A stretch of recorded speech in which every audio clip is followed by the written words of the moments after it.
ആചാരപ്പെരുമയേറിയ തൃശൂർ പൂരത്തിന്റെ ഭാഗമായി നടക്കുന്ന പൂരവിളംബരം തെക്കേ ഗോപുര നട തുറക്കുന്നതിലേക്ക് മാത്രമായി ഒതുക്കുന്നു. ആചാരാനുഷ്ഠാനങ്ങളാൽ സമ്പന്നമാണ് തൃശൂർ പൂരം.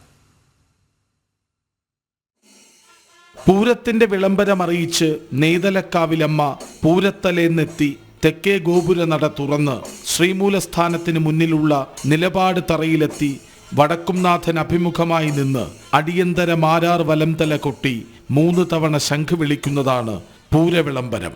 ഏതാനും വർഷങ്ങൾക്ക് മുൻപാണ് തെക്കേ ഗോപുര നട തുറന്ന് നെയ്തലക്കാവിലമ്മ പൂരവിളംബരം നടത്തി എന്ന രീതിയിൽ പ്രചാരണം തുടങ്ങിയത്. പൂരദിവസം ആദ്യമെത്തുന്ന കണിമംഗലം ശാസ്താവിനടക്കം വടക്കുംനാഥനിലേക്ക് കടന്നു വരുന്നതിനാണ് തെക്കേ ഗോപുര നട തുറക്കുന്നത്.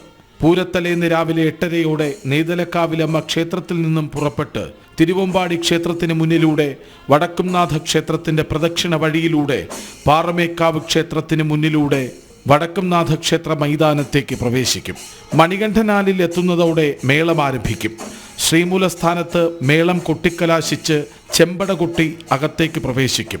വടക്കുംനാഥനെ പ്രദക്ഷിണം വച്ച് തെക്കേ ഗോപുര നടയിലെത്തും.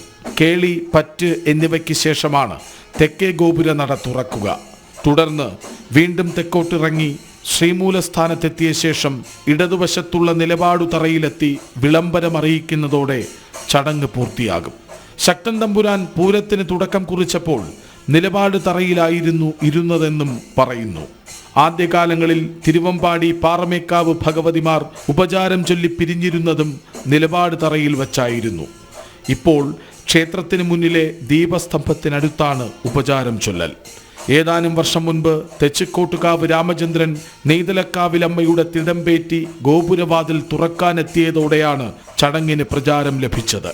തൃശൂർ പൂരത്തിൽ പങ്കെടുക്കുന്ന തിരുവമ്പാടി പാറമേക്കാവ് ഭഗവതിമാർക്ക് പുറമെ പൂരത്തിനെത്തുന്ന എല്ലാ ദേവീദേവന്മാരും ശ്രീമൂലസ്ഥാനത്തിന് കിഴക്കു ഭാഗത്തുള്ള നിലപാട് തറയിലെത്തി വടക്കുംനാഥനെ വണങ്ങിയാണ് തിരിച്ചു പോവുക. പാറമേക്കാവ് ഭഗവതിയും തിരുവമ്പാടി ഭഗവതിയും ഉപചാരം ചൊല്ലി പിരിയും മുൻപ് നിലപാട് തറയിലെത്തും. മെയ് 5-നാണ് പൂരവിളംബരം. മേളത്തിന് കക്കാടി രാജപ്പൻ പ്രമാണം വഹിക്കും. ജനം, തൃശൂർ.